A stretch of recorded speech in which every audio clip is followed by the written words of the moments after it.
So when I was asked to do this message, I said, well, I got to bring baby girl with. And a poem started coming to me. But then the poem got too long and Brian asked me to cut it down. So I did. And then it morphed into something else. But it is what it is, and I'm just calling it A Village Called Poetry. I've been all around the world searching for the village that is raising a child. To my great surprise, such a place exists right here in Minnesota. The community of spoken word isn't on the map yet in everywhere, but its youth are. They've been to the Apollo Theater in Harlem and created shows about ending poverty in our state. The village elders didn't wait to get an arts or a literacy grant before stepping up to the work of nurturing the support and celebration of its young orators. No, if they had waited for a paid position, we wouldn't be here enjoying the second annual Go Light the World fundraiser. For 3 years in a row now, villagers have rustled up nearly $30,000 in a matter of months towards sending our Minnesota lyrical miracle makers to spit truth with youth, many who come from places like Rwanda and Northern Ireland even. The village elders go by title of school teacher, businessman, mayor, auntie, reverend, poet, uncle, the Peace Foundation, archbishop, and grandmother. Some newly arrived community members are called Lutheran Women of the ELCA and a Minnesota Without Poverty. Yes, I've been searching horizons for the place that raises other mothers' sons and daughters, because the truth is other people's children are, in reality, all of our children anyway. I've seen our poets come back from international slam competitions to teach and reach into the lives of young people who thought gang-banging was their future. That is, before poetry saved their lives, and maybe yours, and perhaps mine. The Messiah writers caught fire after spending time with Rodney Dixon, Deshawn, Caitlin, Ashley, Barato, and the Ending Poverty Are Us cast. You know, had there been a slam team in my twin sons' school, they might have graduated. They could have lettered in poetry like classmates did in band or football.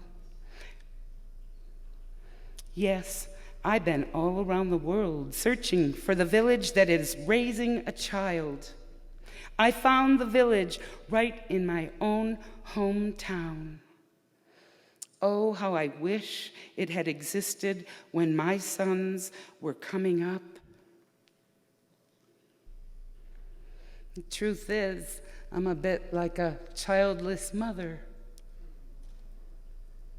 The truth is, y'all have soothed the phantom pains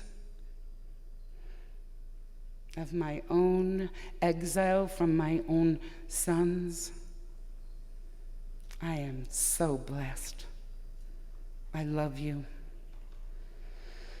Poetry is where I met Shantae. Last week, she wanted to go to Tish Jones's open mic down on Broadway and Penn in North Minneapolis. Yeah. Even though the Bean Scene restaurant is only a few blocks from home, Mama didn't feel it was safe enough for her to walk there, so I went over with my breaking down car and we made it. She spit her new poems and everyone applauded, huh? Showing much love, Baby girl got fed. On the home, wee poet declared that she will be the next Rodney Dixon. On the way home, I came up with a new idea. What if the Peace Foundation and the allied suburban congregants who come to North Minneapolis for activities of increasing the peace in the neighborhood began doing a new thing? Groups of caring adults and community could line the blocks between Shantae's house and the bean scene every Wednesday from 7 to 9 p.m. Watchful eyes might make it possible for she and other youngsters on her block to walk safely and attend the open mic. Yes, we could call our presence poetry vigils. Because, my heart aches at the thought of young people's lives, creativity, and poetry being held hostage by stray bullets and street violence. Can you imagine with me for a moment how the rat-a-tat-blat of rhythm and poetry being heard down Ilion, James, and Broadway Avenue could reduce fear and elevate the atmosphere to heights compatible with thriving children? Can I get an amen for more poetry and less violence on the streets of our city? Can I get an amen for people who make safe space so that children can live and grow? It is from the depths of my joy to honor the life of Langston Hughes, who inspired the pen of Rodney Dixon, who lit the fire of poetry in a 13-year-old girl, daughter of Tamika and of the North Side. I am humbled and greatly pleased to introduce from Ilion Avenue, Olson Middle School, and Messiah Lutheran Church, the next Quest for the Voice poet, Shantae Cunningham, who will perform her very own version of a well-known poem titled, "My Name Is Not Those People," young style. Take it away, Shantae.